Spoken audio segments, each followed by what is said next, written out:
السلام علیکم. بسم اللہ. ان الحمد للہ نحمده ونستعینه ونستغفره ونعوذ باللہ من شرور انفسنا ومن سیئات اعمالنا من يهده الله فلا مضل له ومن يضلله فلا هادي له واشهد ان لا اله الا الله واشهد ان محمدا عبده ورسوله. يا أيها الذين آمنوا اتقوا الله حق تقاته ولا تموتن إلا وأنتم مسلمون. يا أيها الناس اتقوا ربكم الذي خلقكم من نفس واحدة وخلق منها زوجها وبث منهما رجالا كثيرا ونساء واتقوا الله الذي تساءلون به والأرحام إن الله كان عليكم رقيبا. يا أيها الذين آمنوا اتقوا الله وقولوا قولا سديدا يصلح لكم أعمالكم ويغفر لكم ذنوبكم ومن يطع الله ورسوله فقد فاز فوزا عظيما. أما بعد فإن خير الحديث كتاب الله وخير الهدي هدي محمد صلى الله عليه وسلم وشر الأمور محدثاتها وكل محدثة بدعة وكل بدعة ضلالة وكل ضلالة في النار. فأعوذ بالله السميع العليم من الشيطان الرجيم. بسم الله الرحمن الرحيم. وأن هذا صراطي مستقيما فاتبعوه ولا تتبعوا السبل فتفرق بكم عن سبيله ذلكم وصاكم به لعلكم تتقون. صدر اجلاس، علماء کرام، معزز سامعین، نوجوان ساتھیوں، دینی ماں اور بہنوں، جس موضوع پر ہمیں گفتگو کرنے کا کچھ موقع دیا گیا ہے اور جو ہمیں حکم دیا گیا وہ ایک بڑا ہی اہم موضوع ہے، لیکن شاید کہ جتنی تفصیل اس کی ہونی چاہیے ہم اتنی تفصیل نہ کر سکیں. وہ ہے منہج سلف اور اس کے تقاضے اور دور حاضر میں حالات حاضرہ پر اس کی ضرورت. تو چند ابھی چیزیں دوستوں سب سے پہلے سمجھنی ہے. ایک ہے لفظ منہج سلف لوگوں کے لیے ایک نئی چیز لگتی ہے. دبئی سے ہم پلین پر بیٹھے تو بامبے کا ایک ماشاءاللہ ہٹا کٹا غیر مسلم وہ بازو میں بیٹھا کہتا ہے کہ سلفی کیا چیز ہے. سلفی میرے بھی ذہن بات نہیں آتی. سلفی ہے کیا؟ میں سمجھے کلفی کہتا ہوگا. سلفی ہے کیا چیز؟ میں نے کہا نہیں میں نہیں بتا سکتا. نہیں، ہندوستان میں بہت سارے لوگ ہیں جو اپنے آپ کو سلفی کہتے ہیں. میں نے کہا نہیں کوئی نہیں کہتا. اچھا سیلفی کیا چیز ہے؟ وہ بڑا پریشان، سیلفی کیا چیز ہے؟ تو میں نے کہا جو تم کھینچتے ہو اس کو سیلفی کہتے ہیں. بہت دیر کے بعد سمجھ میں آیا کہ مسلم فرقوں میں ایک جماعت ہے جس کو سلفی یا سیلفی کہتے ہیں. میں نے کہا میں ہوں. کہا ہم کو لوگ کہتے ہیں. بڑا پریشان ہوا. میں نے کہا کیا بات ہے؟ تو بہت سارے مسلمانوں میں غلط فہمی. الحمدللہ یہ سلف کا لفظ کوئی بری چیز نہیں ہے. بہت سارے علماء موجود ہیں. نبی علیہ السلام کی صاحبزادی کے جب انتقال ہوا تو یہی جملہ الحقی بسلفنا الصالح، گویا کہ سلف لا صالح ایک ایسا لفظ ہے جو نبی علیہ السلام نے استعمال کیا. فرمایا الحقی بسلفنا الصالح، ہمارے سلف کے ساتھ تم بھی جا کر کے مل جا. تو دوستو سب سے پہلی چیز تو ذہن میں رکھیں، کوئی ہمیں کسی منہج پر کسی مسلک پر اعتراض نہیں کرنا ہے. ہمیں آج صراط مستقیم کی وضاحت کرنی ہے. اس صراط مستقیم سے آدمی جب الگ ہوتا ہے تو اس کا کیا اثر ہوتا ہے تو بڑا طویل مضمون، لیکن اب اختصاراً اس کو کچھ آپ کے دل و دماغ میں بیٹھانے کی کوشش کریں گے۔ اللہ تعالی ہم کو کہنے اور آپ حضرات کو سننے اور سمجھنے کی توفیق نصیب فرمائے۔ دوستو، اسی سلسلے میں نے قرآن پاک کی ایک آیت تلاوت کی، اور دنیا کا ہر مسلمان چاہے بگڑا ہوا ہو یا سدھرا ہوا، اس صراط مستقیم کی ضرور دعا مانگتا ہے۔ کوئی مکتب فکر دنیا میں مسلمانوں کا نہیں ہے جو ایک ہی چیز کی دعا بار بار نہ مانگتا ہو۔ جتنی نماز پڑھے گا، ہر نماز کی ہر رکعت میں جتنی مرتبہ کھڑا ہوگا سورۃ الفاتحہ پڑھتا ہے اور کہتا ہے اہدنا الصراط المستقیم۔ اللہ تعالی ہمیں صراط مستقیم نصیب کر دے۔ مانگتا سب ہے، اور کوئی لے یا نہ لے، لیکن مانگتا تو سب ہے، چاہے سمجھ کے مانگے یا بغیر سمجھ کے مانگے۔ یہ دینا الصراط المستقیم، اللہ ہمیں صراط مستقیم نصیب فرما۔ تو صراط مستقیم ہے کیا چیز میرے بھائیو؟ اللہ تعالیٰ نے سورۃ انعام آیت نمبر 153 ہم نے آپ حضرات کے سامنے پڑھی اور اسی کو آپ سمجھیں۔ اللہ نے فرمایا وَأَنَّ هَذَا صِرَاطِي مُسْتَقِيمًا فَاتَّبِعُوهُ وَلَا تَتَّبِعُوا السُّبُلَ فَتَفَرَّقَ بِكُمْ عَنْ سَبِيلِهِ ذَلِكُمْ وَصَّاكُمْ بِهِ لَعَلَّكُمْ تَتَّقُونَ۔ اس آیت کریمہ میں اللہ نے 3 باتیں بیان کی ہیں دوستو۔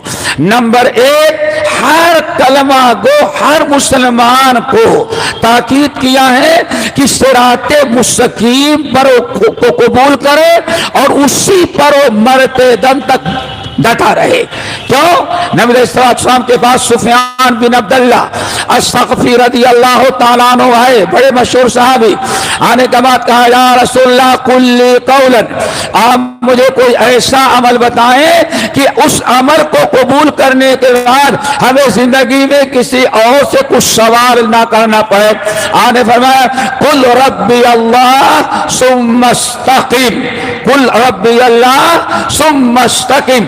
ایک ہی بات، ایک ہی چیز ایسی ہے، ایک ہی سوال ایسا ہے کہ اگر اس کے جواب پر عمل کر لو پھر قیامت تک زندہ رہو، تمہیں کسی سے سوال کرنے کی ضرورت نہیں پڑے گی۔ آنے فرمایا کہو ربی اللہ، میرا رب اللہ، ثم استقم، پھر اسی پر تم مرتے دم تک ڈٹے رہو۔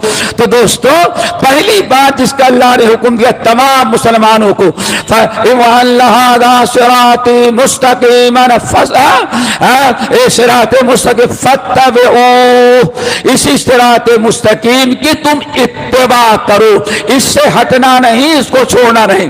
نمبر 2، اللہ رب العالمین نے صراط مستقیم کو چھوڑنے سے ہمیں منع کیا ہے۔ فرمایا وَلَا تَتَّبِعُوا السُّبُلَ، خبردار اسی ایک صراط مستقیم کے پیروی کرنا، اس کو چھوڑ کر کے بہت سارے اور راستے جو ہیں ان کی اتباع نہیں کرنا۔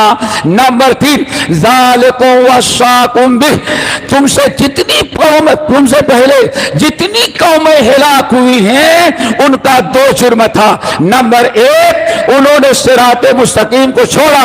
نمبر 2، انہوں نے صراط مستقیم کو چھوڑ کر کے کسی اور راستے کو فرقوں میں تقسیم ہو گئے۔ تو دوستو 3 باتیں ہیں۔ نمبر 1، صراط مستقیم کی پیروی کرنا۔ نمبر 2، صراط مستقیم پر قائم رہنا، اس کی اتباع کرنا۔ اور آخری چیز آپ نے سمجھا کہ فرقے بندیوں میں نہ جایا جائے۔ حضرت عبداللہ ابن مسعود رضی اللہ تعالیٰ عنہ، حضرت سمعان بن نواس ابن سمعان رضی اللہ تعالیٰ عنہ، مختلف روایتیں ہیں۔ نبی علیہ السلام نے ایک دن بڑی پیاری مثال دی۔ آپ نے ایک لمبی سے لکیر کھینچی، یہاں سے سمجھو کھینچی تو بالکل گیٹ تک، عیدگاہ کے گیٹ تک، اور ایسی لکیر ہے یہاں سے کوئی چلے اس راستے کو پکڑ کے جائے تو گیٹ کھول کر کے روڈ پر آ جائے گا، باہر گاڑی کھڑی ہوگی، پکڑ کے جہاں جانا ہوگا چلا جائے گا۔ آپ نے ایک لمبی لکیر ایسی کھینچی، پھر وَخَطَّ خُطُوطًا عَنْ يَمِينِهِ وَعَنْ شِمَالِهِ، پھر آپ نے